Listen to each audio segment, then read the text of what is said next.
All right, it's Sunday. It is 3 p.m. on the west coast of the United States, and this is Kaiju Masterclass. We're in session with the great Tab Murphy, my longtime friend. I'm very pleased to be able to talk to you today, Tab. And for those who don't know you, I'm going to do a brief introduction and tell me if I screw any of this up. Tab Well, is a and I just want to say I'm actually supposed to be here. I'm not subbing for anybody right now. We're not waiting on anybody.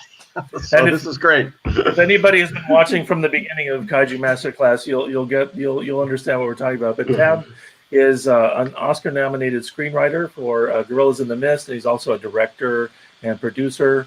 He's worked extensively in feature animation as a writer, with credits including Disney's Hunchback of Notre Dame, Tarzan, Atlantis: The Lost Empire, and Brother Bear. Plus, he worked on the DC animated features Batman, Superman, Apocalypse, and Batman Year One.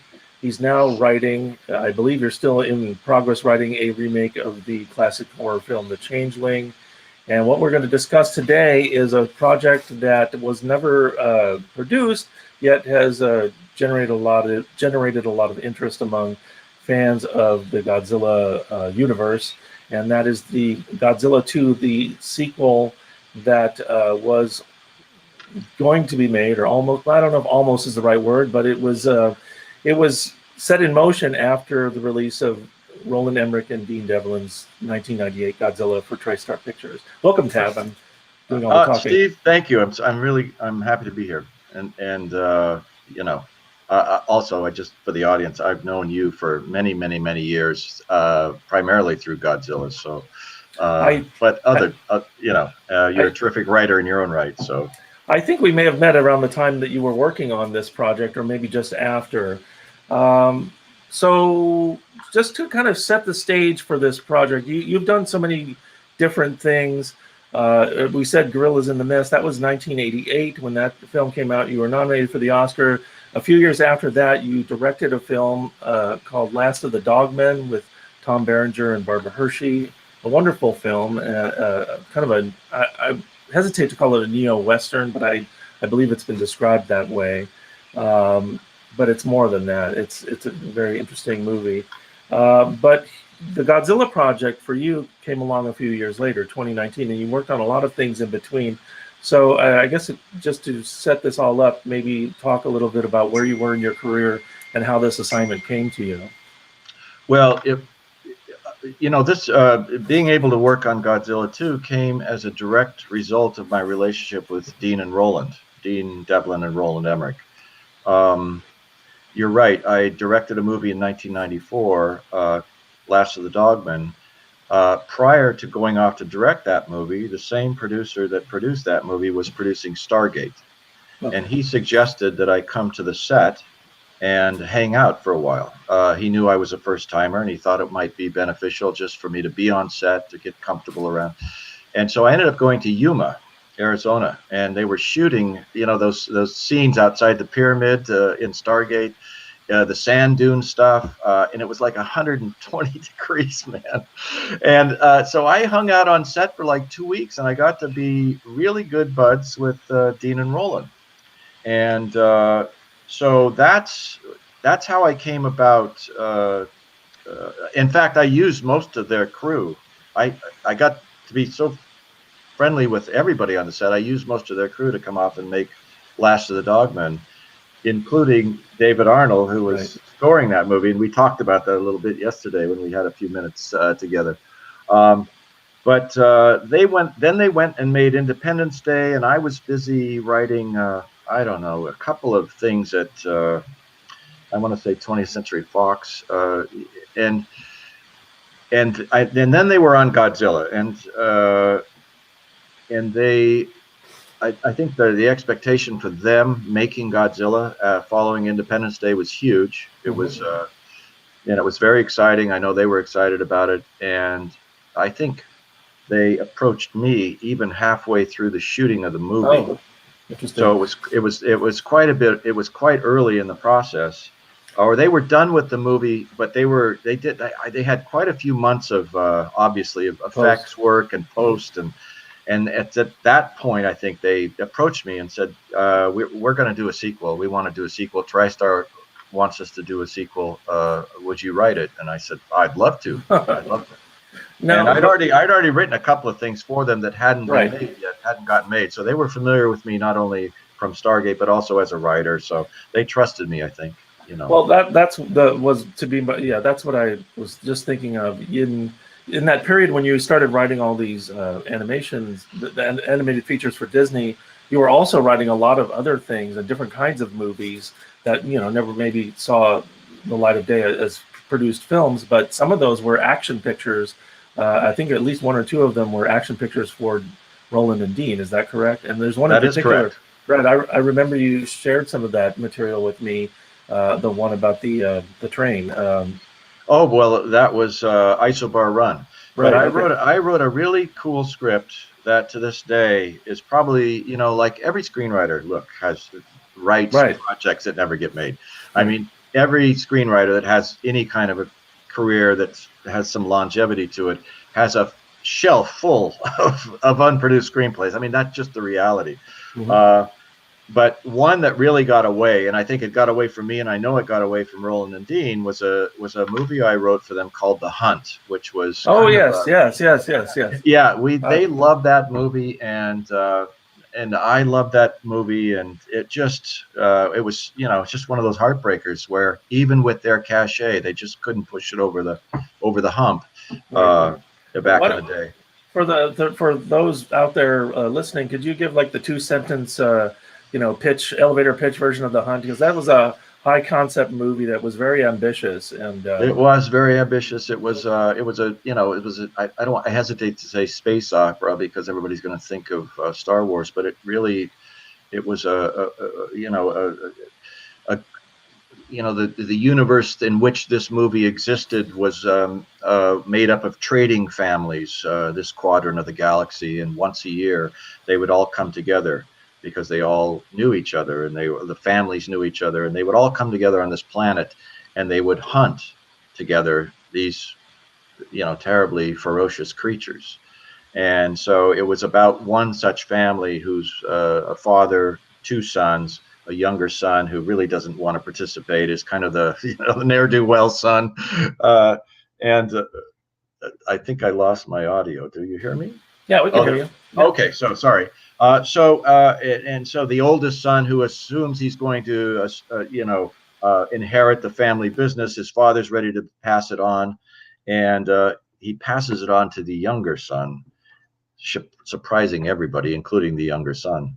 And so the oldest son plots to kill his younger brother and his father at the same time on this hunt, and blame it on the creatures, which he's almost effectively does.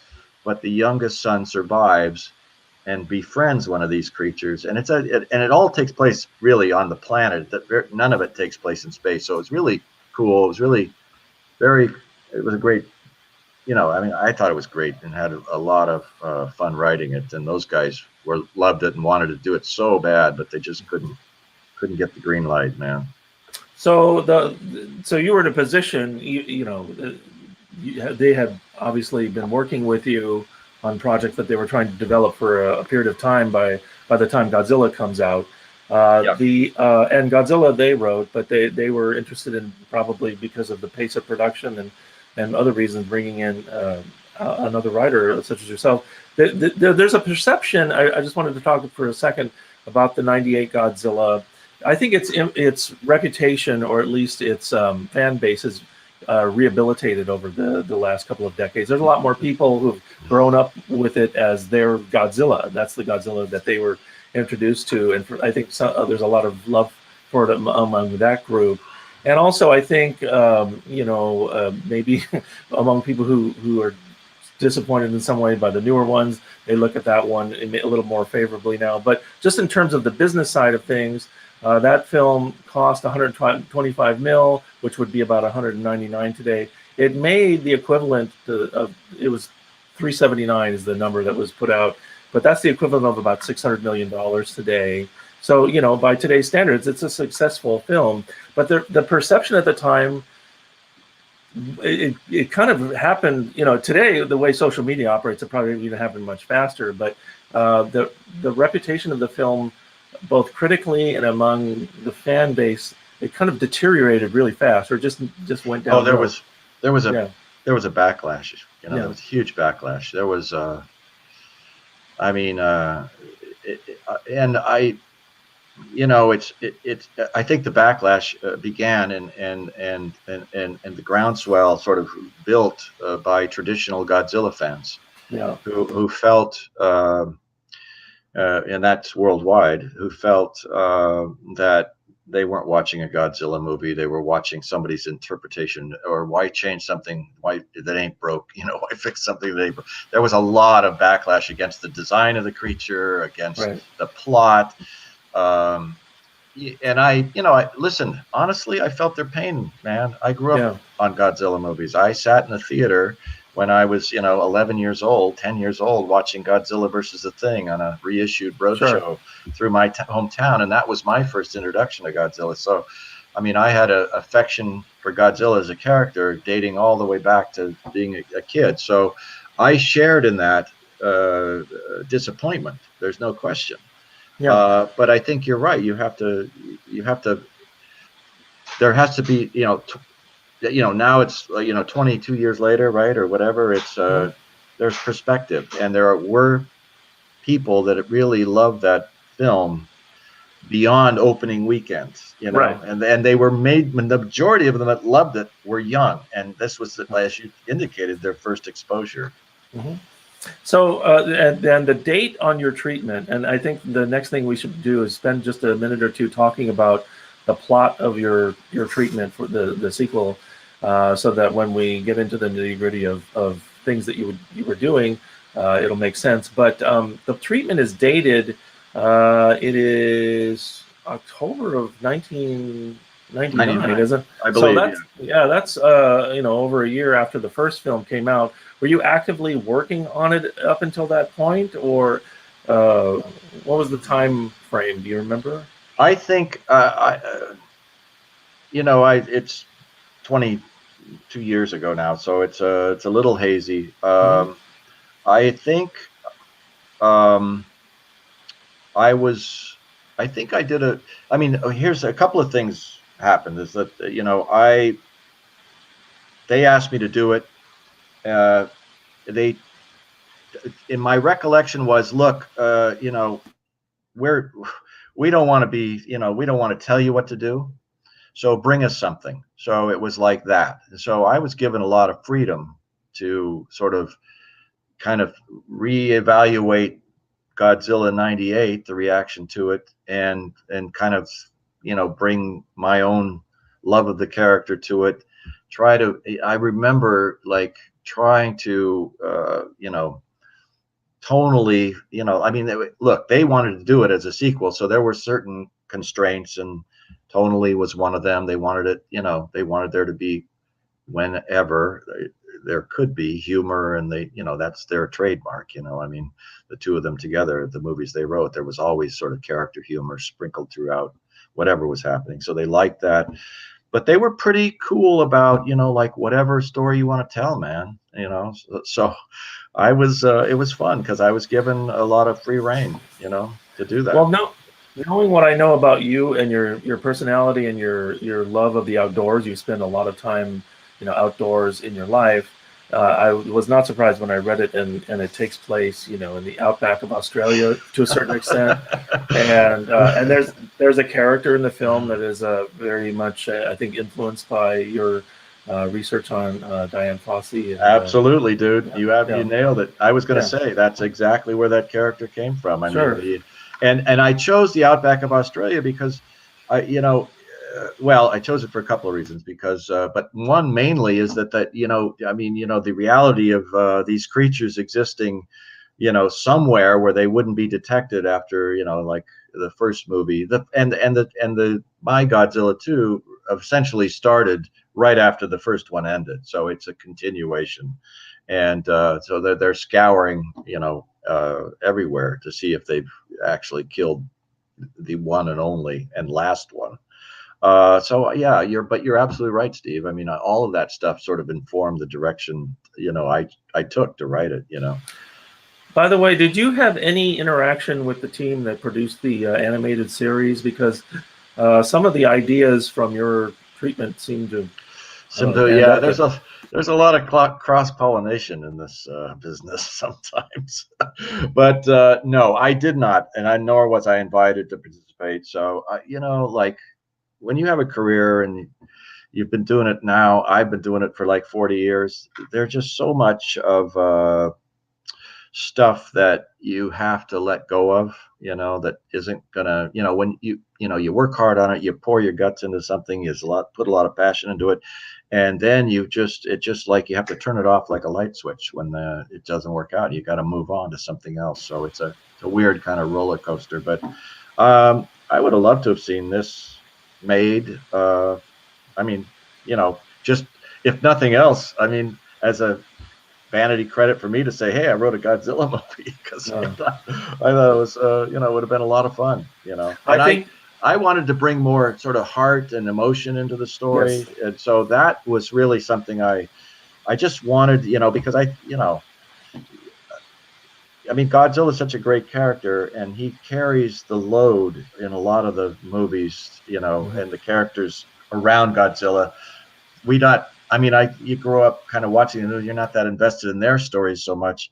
You just want to get to the quote good stuff. Well, I wanted there to be good stuff throughout, and a lot of interaction between Godzilla and the lead character, and Right. this idea of whether they had a right to exist or not on this planet, and all that sort of stuff. That That was was it. that was the other thing I meant to say a minute ago, and I neglected to. Not only is there, scenery or scenes that take place in the outdoors, but also the film has the story you wrote has an ecological theme very much.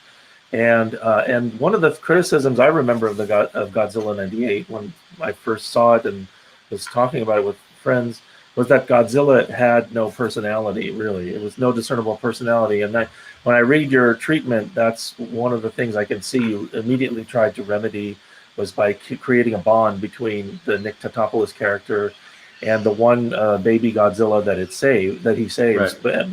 and releases it into the wild. So let's take just a minute and talk about the treatment. You want to lead off, and I'll fill in whatever Yeah, I details mean, I can. I hadn't read it in a long time, so I just read it before I came on. So I don't know how much I retain these days, It's all right. um, but really the prologue, I envisioned a prologue where we opened, and Nick has been invited to a warehouse where the remnants of the big Godzilla that's been destroyed, is being dissected by scientists, and they're crawling all over this creature that ultimately he felt empathy for.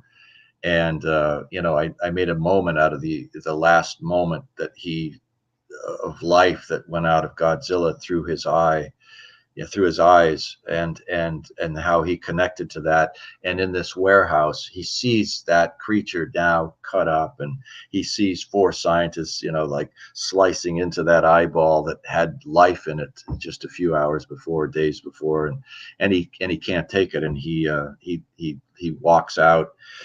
And that feeling of having participated in the death of this creature, and the guilt he feels, sends him down into the sort of into the wherever it was, like underground, where they had the babies, that they found the babies and they killed them all. They thought they killed them all, looking, searching, hoping that he can find some trace, or maybe there's one left alive. And sure enough, that's underneath some rubble. He hears something, and he's able to uh, uh, move this stuff aside, and there is a baby still alive, and naturally kind of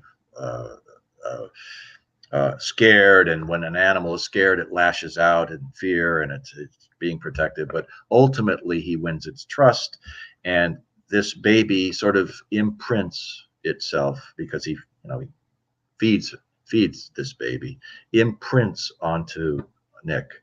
and then begins to behave as if Nick is his mother, and and then the soldiers are coming and looking, and then they, so he sort of shepherds them out of this place, and he hides him, throws an overcoat over him, and he takes him down to the waterfront and basically releases him, and it's one of those very, it's a trope and it's a cliche, but there's that sort of tough love moment where he has like throws rocks at it, get out of here for your own good, get away, like.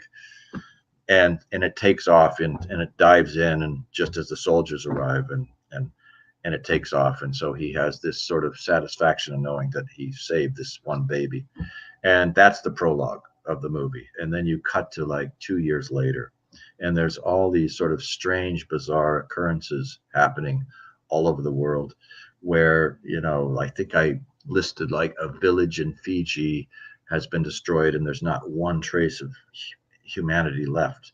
And there was another one was a jet airliner that was cut in half at 38,000 feet, crashes, but there's no bodies, nothing. I mean, there's like, where are all the bodies? All these disasters are happening. There should be, hundreds of, dead people around, and there's none. So it's a huge mystery, and that leads Nick. Well, this is the other thing about the treatment, is that we had to get rid of what was the character's name in the movie. The lead. Audrey. We had to get rid of her because I wanted to do this character, this Diane Fossey character in the Australian Outback, that Nick and she kind of finally, they start out adversarial, but then they kind of see eye to eye, and then they kind of have a grudging respect, and if not, affection for one another.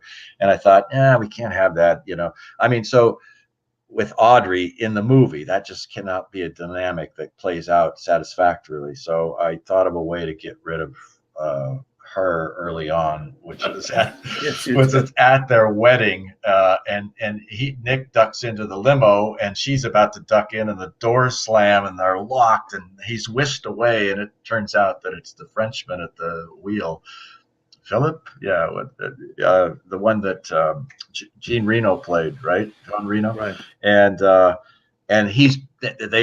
they need him because these things have been happening around the world, and they think it might be a Godzilla, and they're not sure, and they want him, and so they basically steal him on his wedding day. So I thought, okay, well, we got Audrey out of the picture at least. So they go off and have their adventure, and they end up in the Australia Outback searching, for any telltale sign, and then they meet this woman, and I can't remember her character's name, but she is sort of tough as nails, and she claims to be out there studying dingoes. And yes, there you go. And she's very territorial about her research area, and basically tells them to get the fuck out of there. And so they are suspicious, and they hang around, and sure enough, they discover that she's been hiding the fact that Godzilla is there. Not only Godzilla, but a brood of young that has he's had. Or she, I guess, she, I'm not sure. Anyway, so, but they're concerned because, the Jean Reno's character wants to call General Hicks in and destroy them. We can't allow this, because he believes that Godzilla is probably responsible for all the disappearances, and that the humans that have disappeared, that he's probably feeding to his young. So he's like, fuck, I can't sit on this, man. I gotta make the call, right? So yeah. And then there's a scene I wrote where in the middle of the night, Godzilla leaves, and they follow to see, okay, here's what he's going to do. We're going to see that he's going to destroy a village, or bring a bunch of people back for his babies to feast on, and we're going to but instead, this scene where Godzilla dove into the ocean, and there's all these lights flashing under the water, and then you see all these fish boil up, and basically just right on, flood onto the beach to escape, the death, the fire, under the water. And then the babies show up and feast on that. So they're like, holy shit, okay, well, if this is how Godzilla's feeding his young, who is what is responsible for all the people that are disappearing? right? By the way, that even though it's just a treatment and you have to write it in very shorthand form, I love that moment. I thought that was really creative, and you could kind of visualize that moment. Yeah. And it was very creative. I know one of the things you probably wanted to do was reintroduce Godzilla's atomic breath because it was kind of mishandled in the first film. And the way you had written this in the treatment was a very creative way of doing that. And also saving it for later because you really want the big reveal of the atomic breath in the final battles. Exactly, exactly. And so, you know, the three of them. So you've got Diane Fossey, Nick, and Jean Reno's character decide to go to Monster Island because they, you know, maybe there's an answer there. No one's been back there since the atomic tests or something to that effect. And they get there and they discover this all sorts of strange flora and fauna growing there, and in you know, very sort of outlandish, weird ways. And they also discover the main villain of the movie at that point, which is, I never really sort of came down on what she was, but she kind of was a cross between a winged termite and a wasp. So that was my vision. And you know, like in one of the later Godzilla movies, what was it, Megaguirus? Yeah, there's a very similar creature. Very similar creature, a little different, but very similar. That kind of, and so and also a very similar scene to one that you wrote with the battle on the island between Godzilla and these creatures. Well, and this is the thing, because not only was my treatment had to be approved by, you know, obviously Dean and Roland had to like it, and TriStar had to like it, but Toho had to like it too. So they had access to it, you know. So I never care, you know, at that point, you just, you know, when they're not going to go forward with it, and it's owned by TriStar, who is in partnership with Toho. Yeah, whatever, you know. So I just kind of, I remember watching that going, huh, interesting. Cool. I guess that was a good idea. You also, so from there, well, you want to tell the end of the story because we're almost there. Yeah. Well, yeah. I mean, essentially, so what happens is they discover that this giant winged, I called her Queen Bitch in the treatment, but she is the one responsible for stealing humans and feeding them to this brood of like termites that she has, creatures that are her young. So instead of Godzilla feeding people to his young, it turns out it was this creature. And so, I mean, you look, I won't belabor the plot points, but obviously there's a big monster battle in the third act. I mean, that's what it's all leading up to, and it was cool. It would have been a lot of fun, and yeah, you know, but you know, I mean, honestly, Steve, I don't know if it was ever really a going concern by the time I turned it in. I think it was probably DOA, you know, but I personally looked at it as as close as I got to come to writing a Godzilla movie, so I had a great time with it, you know. Now, is that when I first visited you? You've moved several times, but you had like what you might call a Godzilla room. You had a lot of this stuff. Oh, is that something that you began acquiring and collecting while writing, or was it always something that was a passion? It began because those guys told me, look, you know, when they started, I think this is how it went down. When they were halfway through Godzilla, because that's sort of the timeline of when I started to do research and collect toys and kind of get the feel for it. I think they told me, look, we're going to make a sequel to this. We want you to write it. We don't have a green light yet to do the treatment, but just start thinking, man. We want you to be in the zone because we're having a great time making this movie and it's going to be a big hit, blah, blah, blah. So yeah, my what would become an obsession of collecting Godzilla toys began around that time when I thought, oh yeah, hey, here's some cool stuff online. I think I don't even know where I got. Maybe I got turned on to eBay by another collector. Somebody told me, "Hey, you can find Godzilla toys on eBay."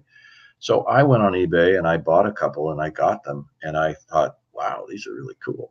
I mean, they're really cool. And maybe I need a few more. So a few more turned into, man, yeah, a lot. But, I had a great time. I was, it's like anybody who collects is a collector of anything. When that muscle or gets twanged a little bit, Sure. and you start to do a little research and you find out that there's all these threads of collectibles that extend from the main, and then that's just like, and then there's rare things that you're told you'll never get. And then you become obsessed with getting that thing. I mean, it just takes over your fucking life, man. Not that it took over mine, by the way. You had a pretty impressive room there. Yeah. Well, I got some. If there's any Godzilla collectors out there, I mean, I got some pretty rare stuff, and I didn't go to like some of the. I just stuck with sort of Bandai figures, the rare ones. So I had the bronze Godzilla in a box was a like 3 foot tall, rather ugly Godzilla that they had done in bronze. I don't know why. I mean, it's sort of paint finish, but that was like one of the rarest ones, and I had that, and I had it was a fun time. So I also had, like a lot of little kids who. So I channeled my little kid, and my boys were loving all the toys. It was a lot of fun. Just another quick note. We talked about humanizing or giving Godzilla a personality. You didn't have him acting like a human, but you did write something new, which has been tried in different ways by Toho. But you kind of took it another step further, where there's almost a relationship between Nick and the adult Godzilla that he had saved as a baby. And that would have been interesting to see a full script and how you would have developed that, because I think that's a kind of unexplored territory a little bit in this genre. Yeah, well, it's hard to. I mean, when you think about the dimensions of Godzilla versus a human, it's hard to, to really have scenes of them together bonding. So that's why it was, like. For me, I've been around animals enough to know, especially newborns, the imprinting that'll happen if, they open their eyes or they are fed at a certain time and they imprint that behavior on whoever is doing that feeding or taking care of them, so that person or whatever becomes like a mother to them. And so I felt like, if that bond occurred early in the film, like in the prologue, then later it wouldn't be so much about Godzilla, meeting a human and trying to become friends with it. It was already there in its, DNA almost, that this particular human, it recalled, and animals have terrific memories for this kind of stuff, certain animals, that's for sure. But it recalled that this human in Nick was somebody who it had an affinity for, a connection with, so, and yeah. What? That's a screenwriter. Yeah. So you've written new iterations, or you've taken on established characters that have certain parameters, attached to them that you really don't want. You don't want to have. You're not going to write a Superman story where Superman doesn't come from Krypton, unless he's from the Soviet Union, I guess. But you tend to have guidelines that you need to adhere to. With Godzilla, there are certain guidelines that I know that Toho used to have they maybe still do, a Bible that they would, but it had more to do with things like Godzilla's origin and its shape and things like that. This film, they kind of pushed the envelope on that in terms of the way Godzilla looks, but there's not really like an established, human story around it and things like that. You have a lot of room to play with.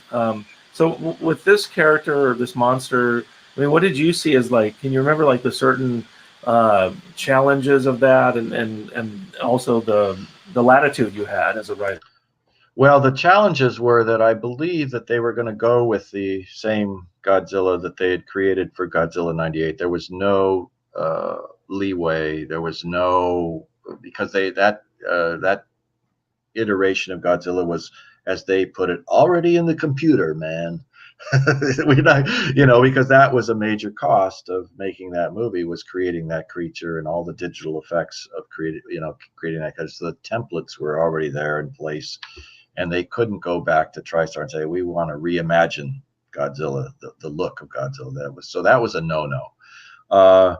So the only way I could approach the story, for me as a writer, because it's exactly as you mentioned earlier. When I watched Godzilla '98, there was a disconnect for me.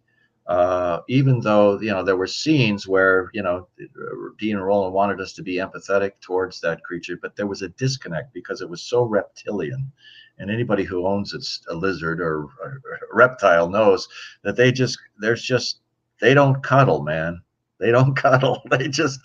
You can pretend that they do by letting them crawl on your arm, but they're not, sort of like, they don't exhibit emotion too much in that regard, as mammals do and other creatures. So and one of the things Toho did over the years for 30 whatever some movies was that they, even though some of that stuff was silly and sort of in the more sort of children's vein approach to the character, they still were able to elicit emotions in some way, a lot of the times in those movies for Godzilla. And so that was, to me, I thought, okay, if I can't make him look like something you'd want to bring home to Ma, I'm gonna try to make sure that we empathize with him in this. And so how do you do that? Well, for me, because I was, when you write, oftentimes you write as a reflection of where you are in life. I made him a parent, because I already mentioned I had 5 kids running around my legs, So I thought, well, what if Godzilla had 5 kids running around in his, or more, and so you start to, kind of find a way to, bring some humanity to a character that way, or some emotion, some emotional depth or connection. So that was very intended, by the way. So and you've written a number of scripts for big action pieces. One of the things that I think would be fascinating to try to do, and I've read a couple of these scripts for different Godzilla type movies, but it looks different it's an interesting thing to try to write on the page the destruction sequences and the monster battles, and those are special effects sequences, and it's very difficult to reduce that to text, and I would think that would be an interesting challenge for you. And I know you didn't really get a chance to really do that. You did this in treatment form, but I wondered if you've given any thought to that process of getting and if you can talk a little bit about the way writers work with the VFX team, if at all, in your experience. Well, I mean, I knew if I was going to be lucky enough to get to turn that treatment into a screenplay, I knew that, in my mind, I was like, okay, I mean, obviously, there's tropes in Godzilla movies that have to be addressed, and 2 monsters fighting and buildings getting destroyed, et cetera, is part of the Godzilla, world. And so I knew those scenes to some degree had to be in there. But I always was like, okay, so I'm going to stick a pin in that, but when I get there, how can I make that fresh? How can I make that not look like, I mean, it's still playing out. It's still 2 monsters and things are being destroyed, but how can I make that look like it's something we haven't seen before? That's always the challenge.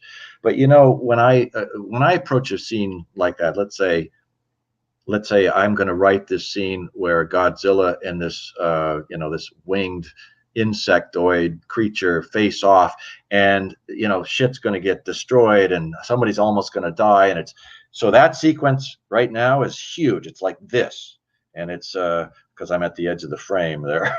It's even bigger. It's way out here. It's way out here. So the thing I do is, like, in my mind, I watch that sequence on the little, movie screen in my mind, and I'm watching it in a master shot, and I'm looking at it all. I'm saying, okay, and I'm trying to pinpoint where's all the cool shit happening? Where's all the moments, like, and where's all the cool stuff? So you stick pins almost in all those moments in this giant scene. And then you start to get sort of, micro with how you describe it. So you set the stage, and then you go in tight and you show these moments, boom, boom, then come back out, something big happens. Then you go in and show little moments, and it builds, and that's kind of the way you do it. So a lot of it has to do with the words you choose to describe what's going on, the pacing of the scene. If a lot of shit is going down, you don't write tons of stuff. You write staccato bullet point, bam, bam, bam, bam. So anybody reading it is going to feel like they're seeing this whole thing unfold in piecemeal, but you still have to keep giving them the bigger picture as well, so that they know where they are, what's happening, what's important, because you're steering them towards that too, right? And if there's some sort of emotional moment in the scene, you're building towards that. So yeah, it's like a fucking chess match, dude. It's like, it really is, because you're kind of really, it's great though. It's a lot of fun when it works. When it's not working, it's like, pulling your hair out. But it's a great challenge. I love it. I love writing that stuff. It's interesting how films, big tent type films like this, have evolved over even the last 20 years. Now there's in a way, the 2014 Godzilla that you and I saw together was something of an anomaly, in that it was kind of compact. It was about this smaller cast of really focused on one guy, which it seems to be less and less the trend these days, where you have the bigger ensembles of characters. The 2019 film that came out last year, had a big cast of characters, a ton of monsters, a ton of action. When it was happening, it was sometimes very hard to follow, I felt. So things have kind of moved in that direction, and it's almost interesting. It's interesting that your approach is almost more of a classic approach, Well, I think, for a movie like that to be successful, because it's like anything else, if you have a movie that's just wall to wall big sequences like that, and shit's getting destroyed and everything's flying at you, and no matter how cool it looks, 40 minutes in, man, you're just burnt out. You're just like, you're just like, okay, what's missing here? And people. Yes. People are missing. The emotion's missing. Yes, exactly. So the key to telling a big story like that, with that kind of stuff, is to tell an intimate story. Tell it in an intimate way. And that's a weird thing to say about a big action adventure with all this shit happening. But it's almost like, you have to tell an intimate story within the story, and you have to get people to care about either the characters or the monsters. Like, I was trying to get them to care about both in my treatment. Otherwise, there's just nothing to hang any substance on. It just becomes an assault, as cool as it may be. It just it just doesn't resonate beyond that sort of fast food feeling of, like, 5 minutes after walking out of the theater, I can't remember what that movie was about. Yeah, the Avengers films did that well. Some of the Marvel movies do it well. Yeah. Well, they're smart. Exactly. But it's a hard needle to thread, and you're trying to make something that will not only sell to audiences here but worldwide. And so it has to be often the universal language is action rather than character. Absolutely. I mean, and I think a lot of people making the movies these days were the same ones sitting in the audience going, this talking stuff is fucking boring, man. Get to the good stuff. So now the directors came and said, I'm just going to give you nothing but good stuff. Here it comes. But that's missing the point too, Yeah. So Yep. Actually, can we, Patrick, if you're behind the scenes, can you throw the slides up? Wanted to show a couple of images from Tab's life and career. This is a scene, or this is when you went to visit Roland and Dean. That's that's at Yuma. That's at Yuma. Just it was hotter than blazes, and there was a lot of, those guys, I have to say, they were just terrific. They were really open, and they included me, and they let me hang out, and we got beers after every day shooting. We talked about movies we loved. They just sort of embraced the reason I was there, and so I owe a lot to the both of them for, not only just being open and letting me observe them up close and personal during the making of Stargate, but also for, basically lending me their crew, all of whom then, after they shot Dogmen, went on to make, Independence Day. So I don't think we can zoom in, but that's Tab in the dark T-shirt, and Roland and Dean have white T-shirts. Roland, I think, is right there in front of the. Yeah, Dean is looking straight at camera, right? And smiling. Yeah, he looks like he looks very tan. He looks like he's been. No, well, there's too much sun down there. They all were tan and sunburned and everything else. The guy sitting on the ground to the right of the sort of video village there, with his knees up and his arms crossed, is an amazing Steadicam operator named Chris Horhoff.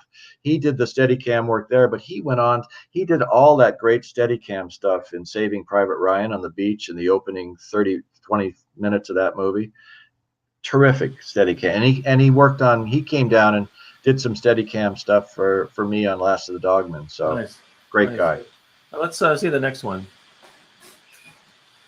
Oh, this is that was after about 7 days on the set, when I was sitting down, came up and looked down at my head and said, "Tab, when's the last time you showered? You got so much sand in your hair." And I was just, I guess I was just having so much fun, and I was out in the heat all day, and it was dry, so you weren't sweating. I thought, I don't need to shower tonight. It's fine, Anyway. And take a look at the next one here. This is you behind the camera, or looking at the monitor on the Dogman shoot. That is, and right to my right there is Chris Horhoff again. He's there to do some Steadicam work. And so way to the far right is Joel Michaels in the blue jacket. He produced Stargate, and we are down in Mexico, and you can't tell how steep that slope is that we're standing on at that point. But we're deep in the heart of Mexico, which is standing in for Montana, believe it or not. That's another story for another time. But I think that was, you can just tell there's no sunlight, and we were assured that, there'd be plenty of sun. It's a perfect time to come down there. It rained every fucking day, man. And we ran out of cover sets by like day 4, and we were like, so there was a lot of standing around waiting for the rain to move on. It's in the next one, Patrick. So this is with Tom Berenger, Yeah, that's in Mexico as well. That's in Mexico. First time, did you have the first time director jitters? I think I was just too naive to have the first time director jitters. I mean,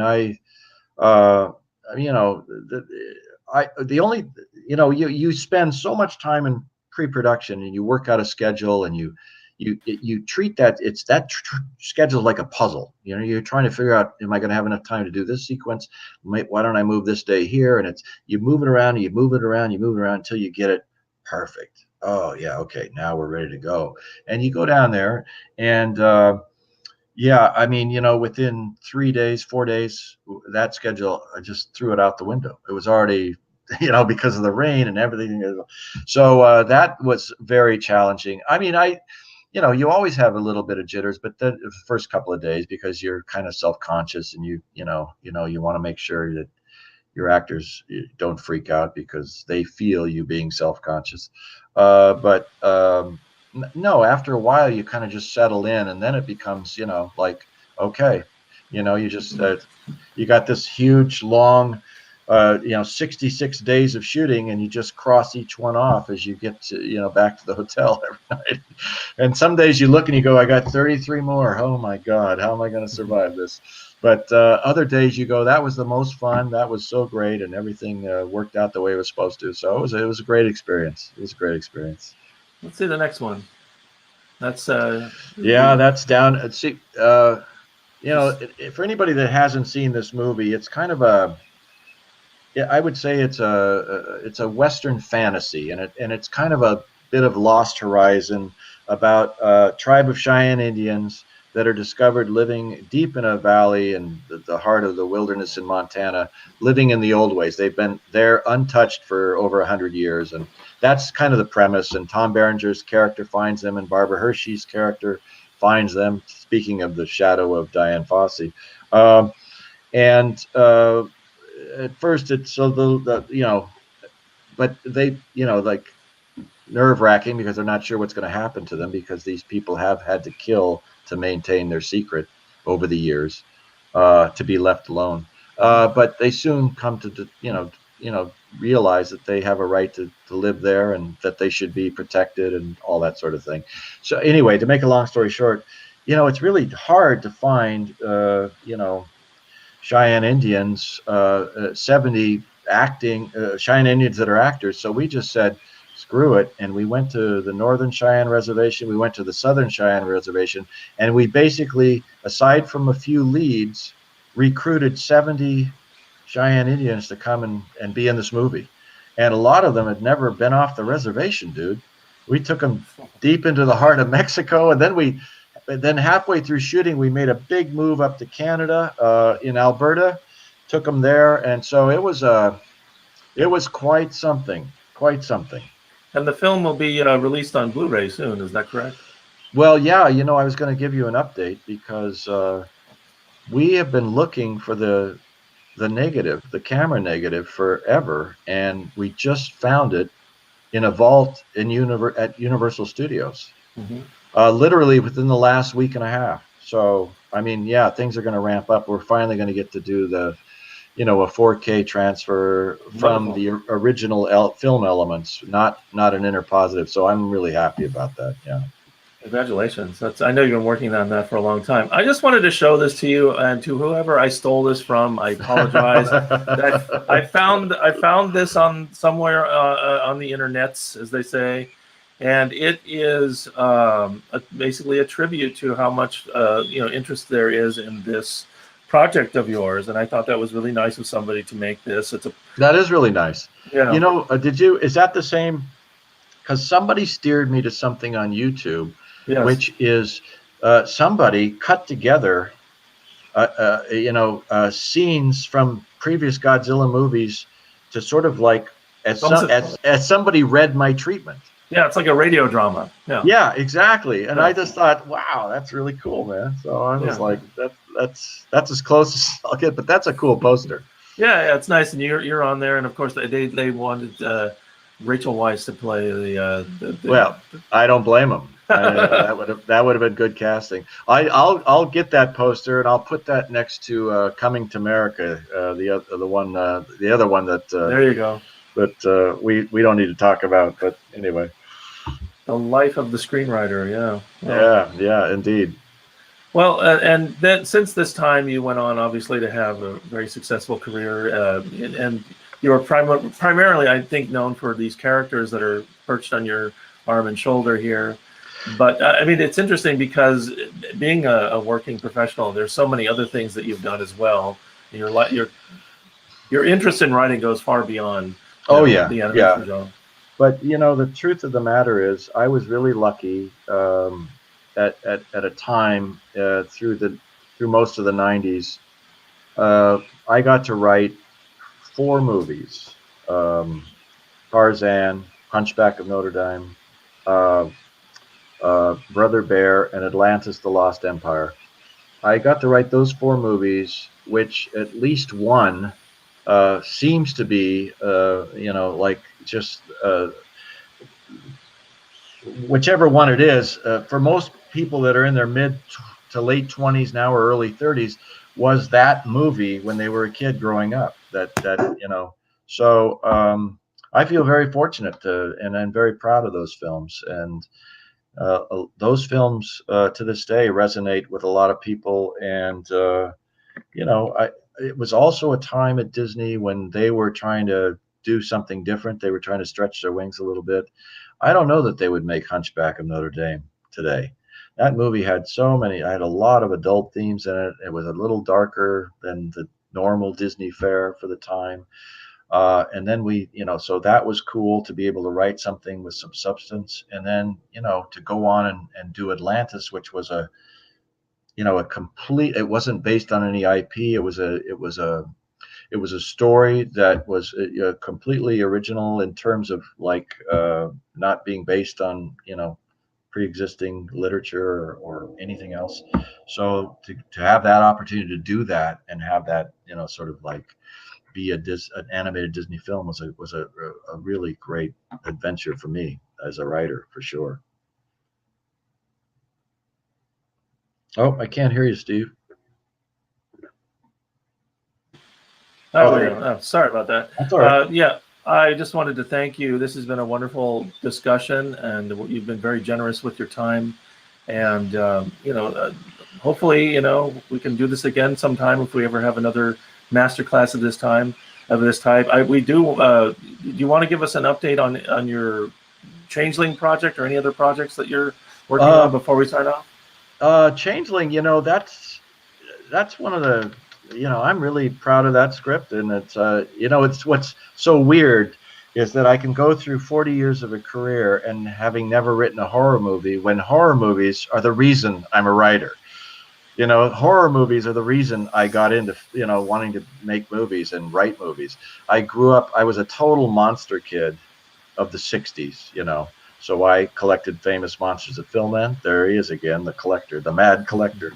But and I loved horror films, and I loved all the great horror films of the 80s that came out, Nightmare on Elm Street. And, I loved but I never got a chance to write one. So this thing came along and I jumped at it, and I just got to uncork everything that I'd had pent up for 40 years on this movie. So I feel very proud of it. We were actually supposed to be in production in October now. I mean, heading into production, but COVID kind of kicked it into next year. But yeah, there's going to be some updates soon because we're out to actors trying to get our lead. So we have a line on somebody who would be great. So hopefully I'll be able to share that soon.